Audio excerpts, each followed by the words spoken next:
Well, pretty much when we first started, there were two projects really. One was to create a show car, a piece that communicated the core essence of the box and what the box was going to promise to the market.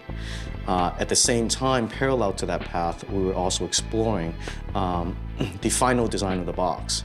And of course, with that comes a lot of engineering, a lot of requirements. I looked at a lot of very industrial type architecture, such as nuclear power plants, machines that actually do atom crashing. A lot of those designs came into the creation of the Chrome X. We want a trophy, something that says, hey, look at this cool thing we're gonna build. The Chrome X was the original spirit of the Xbox.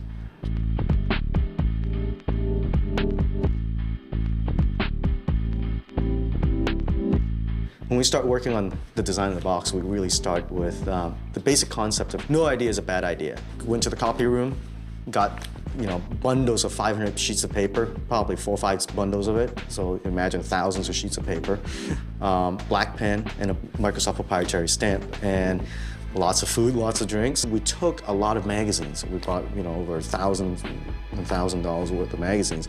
Cut out what we believed to be a trend, the trend of a snapshot of that day, and then place it against a matrix that eventually will be measurements for every design that we do for Xbox. In this case, it was a matrix between intelligent and whimsical, and on the other axis is engineered versus sensual. We basically took what we learned from over 5,000 gamers. It really helped us just focus really quickly down to the final design that it needed to be. When you think about a game console, where it lives in your home, it lives in the center of your living room, on the floor. Why is that? We had a usability expert that took us into many gamers' homes around the world. You go into somebody's home, instantly look at and jot down notes as to where does it sit? Where does a game console sit? Does it sit underneath the TV, on the left or right, on top of? That helps us get a lot of really kind of non-influenced data.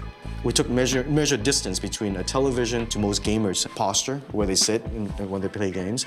It's actually more than 6 feet, which is a traditional game console cord length. It actually is about 9 feet, 10 feet or so. So from that, we derived 3 meters, which is about 9 and a little more than 9 feet of cable for our controller, which really would increase the user experience. Form was a luxury. Form was something that we absolutely wanted to communicate the core brand value and the brand promise that we have to the customer, which is the ultimate gaming experience. And how do you communicate that through form on the outside? It's a balance that I had to play.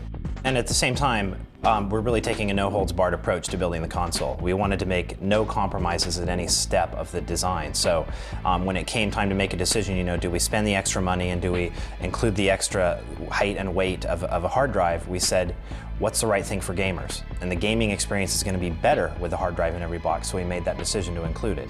And then we look back to the design group to make sure that that's all being pulled together in the most elegant package that's the simplest for users to get access to all of that power. In a lot of ways, I had to mimic the language of the box, but yet the box is a very square thing. So how do you translate that? How do you translate this energy that's around this jewel into the shape that looks like it's just...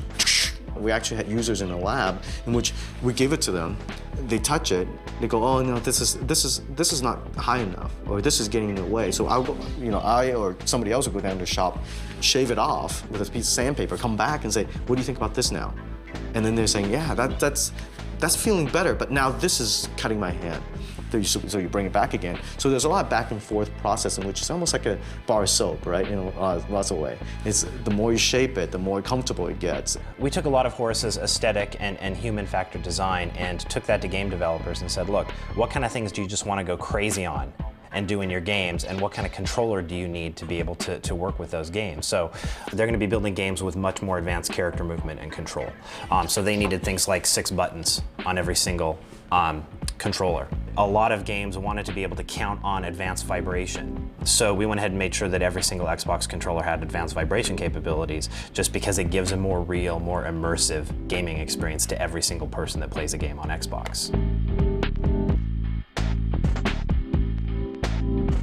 The true story behind why Xbox is green is because I always carry a marker with me, and I happened to have a green marker in my pocket on the day that I was sketching, and I didn't have any other colors. Even my boss came in and said, "Horace, you gotta see more than just green. You can't just sketch everything in green." Next thing you know, we took it to game developers, showed them controllers, showed them box, and you know, these sketches I had, and next thing you know, Xbox became green. When a group of us got together, sat down, and talked about what the Dash can be and cannot be, we had the ideas of, you know, this being an ecosystem in a lot of ways. That once you're in it, you're very familiar where you're going, but yet you never get lost. And also having a sense of this kind of, you know, we always talked about Xbox having a certain kind of secret sauce. What would it be if you dive into the secret sauce and seeing the different, you know, different parts of it and different molecules of it? That's a lot of it that came out of that. I think the design actually resonate that quite a bit. It's dripping with the secret sauce, there's no doubt about it. You're really seeing a reflection of what we think is possible with the box in pretty much every aspect of the Dash's design, right? We know that we wanted to make it 3D, we wanted to have a look of complexity but an ease of navigation to it. We knew that we wanted to have a series of animations in it, all of which are very smooth and fluid and guide you through the experience. There was a lot we could do that was beyond what people think of as traditional. Game soundtracks, custom soundtracks, are probably one of the best examples of that. It gives us a great opportunity to allow gamers to put an audio CD into the drive, pick the tracks that they want as part of their custom soundtrack, actually rip that soundtrack to the hard drive, and when they play games, if a game supports custom soundtracks, in the game they'll just say which of their custom soundtracks they want to use, and that music will be playing in the background of the game, which is pretty cool. I definitely think it's about power, and the most important aspect of that power to me is when people buy an Xbox, they take it into their living room and turn the box on, and they're amazed. They can't believe what they're seeing. They didn't think it was possible. They play the game for a few hours and they start calling friends and they're gonna say, "You aren't gonna believe what I just did on this Xbox in my living room." Well, gaming is an escape. It's fantasy. It's like going to the movies, shutting the lights out, being able to focus on something, having a story told to them. Well, except this is that times 10. That's what it's really all about.